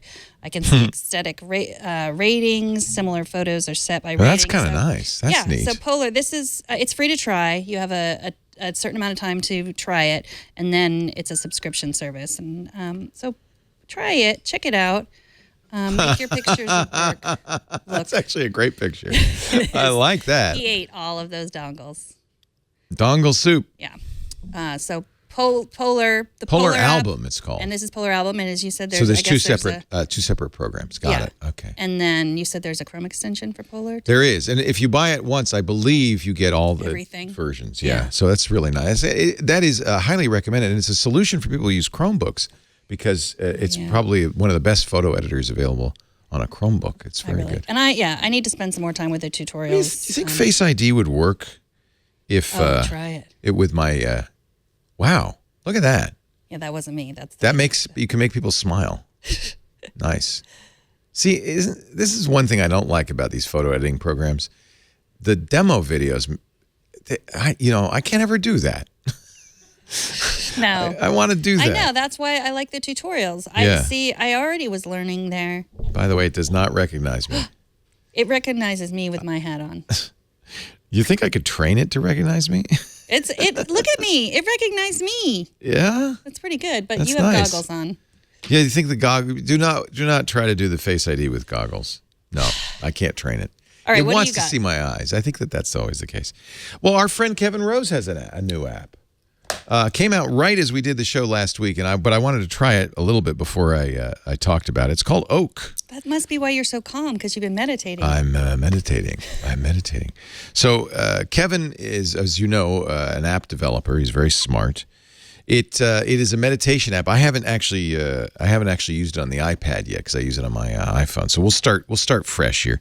Very first thing, it says new to meditation. Start with our short introduction video. We all live very active and connected lives. True. Our brains are constantly multitasking, juggling work, And one of the things I family, like about and this modern is there are technology. both iPad and iPhone Multitasking versions. and an active mind are essential for much We'll of our we'll lives. pretend we saw that video. Okay. Now, here's the theory behind this, this is smart. Kevin believes that apps work better if you gamify them. You know what I mean? Make it fun. I agree. So we're going to gamify it's meditating and breathing, by the way. It's not just meditation. So see that? There's a little an acorn that's seedling. The oak below is growing while you meditate. The more you progress, the bigger the tree becomes, and eventually it can actually fill the screen. So here's your choices. You could meditate. Instructor, male, female, duration 10 minutes. So one of the things I find with meditation is really helpful. First of all, start slow. But it's really helpful to have guided meditations, at least when you're first starting. Because when you're first starting, you can, you sit there. Am I doing it right? What's going on? So once you're proficient, they do have unguided. But let's do a mindful, guided, female or male voice. And let's just hear a little bit. But you want background sounds Oceans. or white noise or ocean? How about cave water? That's kind of pretty. Clarity. So you like that kind of music, kind of the ethereal music. That might be good for you. Here's elevator. Let's elevate. Oh, elevate. I was wondering. It didn't seem very peaceful to me. Rain, not just regular rain, roof rain. You could pretend you're in a little meditation cottage. Yeah, in Kyoto, Japan. And the rain is coming down. You're in the bamboo. Yeah, doesn't that? Don't you already feel a little bit? I feel relaxed. Yeah, let's. But you Even said after my blue bottle. waterfall. How about you could have monks chanting behind you? So everybody has a little different kind of style. I agree. I like the roof rain. Let's go with the roof. We'll pretend we're in. So let's start our meditation. And so it's going to give us a little time. It's not 30 seconds because I think I could do 30 seconds. That no, I it's can a manage. 10. We're going to do a 10-minute. That's the shortest you can do. But it gives you a little time to get situated On our mat. on your mat, get Or your butt your- comfortable. yeah, on By the your way, you cushion. don't have to do the lotus position. You can sit in a chair and do this. It's fine. Can you lay in your bed and take a nap while you're doing it? Don't fall asleep, but you could lie down if you can do it without falling asleep. Falling asleep is okay. That's not what this is for. Here, let's start our meditation. Welcome to your first guided meditation. Nice voice. In teaching you meditation, we will be using traditional techniques that have been used for centuries. After a couple of weeks, or when you're ready, you can switch over to our unguided mode to practice on your own. So one of the things I really like Not to about worry. this, it's free. Really? Yeah. Oh, that's surprising because I have tried. Believe me, I am a wannabe meditator, and I've tried every app. And we they're love all Headspace. They were a sponsor for a long time. Andy Puttycomb is fantastic, but you pay for it. Yeah, the Aura is another one I tried. You pay for Calm.com. Yes, Calm. They're all subscription service. Yeah. They give you a little, and then. But why is it free? Is it Because where- Kevin yeah, has made enough money. Really? He's so wealthy now. I don't know. It's totally free. Is there? I don't gonna have see a any baby in-app soon. purchases. Scroll up and see if there's any in-app purchases. Because no, the other way. That's called scrolling down. You need natural scrolling turned on. No, okay, no charge for this. It keeps track in your profile of how many. Oh, I love this too. Show this on my screen if you would. Of how many minutes you've meditated, how many sessions. We'll go to the breathing in a second. But there's a community. So there's 49 people using this app right now. Isn't that kind of cool? 6 are breathing right now. And this is how many people. This is Kevin, you've made a big difference already. This app, this has been, not you, Kevin Rose. Yeah, you made a difference too, Kevin. You make my day. Kevin Rose put this out 1 week ago, and already 3,554 people use this today alone. Isn't that nice? That is nice. I'm downloading it right now. Also, Calm Reverb Mike in our chat room says Calm is free. All of them have free tiers, but as you use it, I pay for Calm. I know it's not free. As you use it, if you want more features, you'll pay for it. So that's pretty typical. This one, as far as I can tell, in fact, I'm pretty sure there's no charge at all. Let's do some breathing. You want to do deep calm, which is the natural tranquilizer for the nervous system. Kevin's a big fan of Dr. Weil, Andrew Weil. Inhale for 4 seconds, hold for 7 seconds, exhale for 8 seconds, repeat 6 times. Here's box breathing, which I've done. What's that? Well, it's 4-4-4-4. And this is what I usually do. If Megan drops her phone, this is what I'll be doing. Okay. You inhale for 4 seconds through your nose. We'll have them guide us. You hold for 4 seconds, you exhale for 4 seconds, and you hold for 4 seconds, and you repeat 4 times. There's also a wake, which I've never tried. This is for when you're beginning your day. You inhale very slowly for 6 seconds, followed by a rapid exhale for 2 seconds. Now, you may say breathing, come on, but honestly, there's a lot of evidence that breathing Keeps you alive. That's right, keeps you from suffocating. And so don't mock this. All right, let's begin breathing. You want to? Now watch. Okay. So there's a graphic that says inhale. This is the 4-4-4.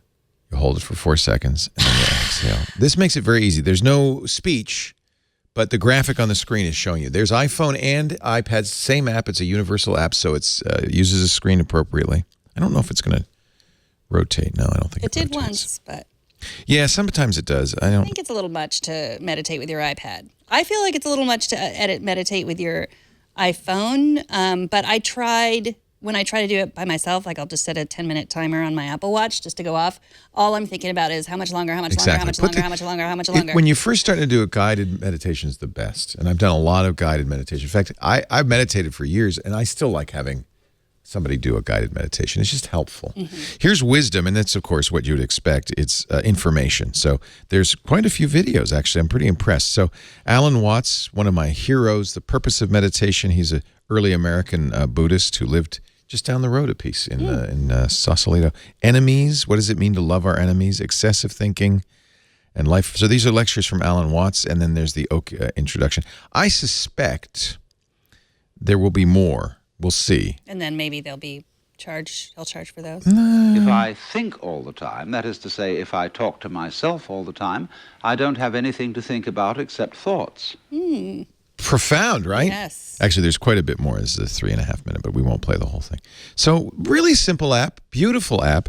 And I love the idea that as you use it, this oak tree gets bigger. So there's a kind of incentive. Meditate, breathe, and a little bit of wisdom mixed in. This is free from Kevin Rose for iPhone and iPad. It's called Oak, O-A-K. And it's kind of, if you're interested in just kind of at least getting started, this would be a great way to do it. And of course, there are many, many resources out there. And I do love Headspace, and I do love Calm.com, and some of these other resources out there that can be very helpful. Anything, we live in a kind of a jagged, edgy life these days, and anything that can help you just kind of relax a little bit, it's going to be good for your body, good for your soul. So, Oak, O-A-K. Thank you for introducing me to that. My pleasure. I think you'll like it. Yeah, I really like it a lot. Yeah. And so now it's your time to go meditate. Now we've told you how, and now you can go. You're done listening to us. We have no more to say until next week. I look like a meditating praying mantis. There's a new kind of mantis. It's called the meditating mantis. It doesn't eat its mate. It just bores them to death. Hopefully we haven't done that. Yeah, meditate to us. I think that would be great. I think this is a very meditative program. We do it every Monday. Tuesday. That's why I'm late. We do it every Monday. Yeah, if you thought it was Monday, you'd be early. Oh, yeah, you're right. 9 a.m. Pacific, 12 noon Eastern. We're at a new time now, 1700 UTC. So make sure you adjust your clocks. And if you can be here in studio, like our fabulous Clark family, we would really enjoy that. There they are. We'll let you pick our hats. That's your reward. Aren't they cute? They all waved. That was so cute. Thank you, Clarks, for coming to visit. You just have to email tickets@twit.tv ahead of time, because if you don't, we won't let you in. No, we like to know, because we want. First of all, there's times you can come when there's no one here, and that wouldn't be a very interesting thing. And we don't really have the staff to give you tours. Don't expect, special treatment. But if you email us, we'll endeavor to give you everything you ever desired. And make sure you come when Leo's here, because it's no fun when he's not. Yes, it is. That's not true. Tickets at twit.tv. You can also watch live on our live stream, twit.tv/live. You can also chat with us. Oh, look, we're live-ish. That was before. Twit.tv/live, or in our IRC channel. If you're on watching live, it's always a lot of fun. IRC.twit.tv. Let me think what else. Best ofs. We're doing a show. We're going to dedicate a show to setting up your devices that all of your wonderful friends and family have given you. That's going to be our holiday episode. We did that last year. It was fun. We got jammies. We sat around the tree, and we set up everything. So we're going to do that, but you should send in your best of for other shows. Like, for example, the Screensavers, where we ate hamburgers for the weekend. Those were disgusting. They were delicious. You won. That's why. We had a taste-off to see which hamburger emoji tasted the best. And we actually made them. And I was thinking about this. There's 3 different burgers, right? Statistically, I should get 1 or 2 right? Just by chance. Someone mapped it out on Twitter. I got them all wrong. You got 1 right, which is statistically just basically all that was luck. Yeah. If you can't watch live, you can't be here live, you know what you can do? You can get on-demand versions of everything we do at twit.tv. For this show, it's twit.tv/iOS. You can also subscribe in your favorite podcatcher. We would like that, because then you'll get one every single week. Thanks for joining us, and we'll see you next time. What am I going to flip? My glasses? I'll flip my bib on iOS Today.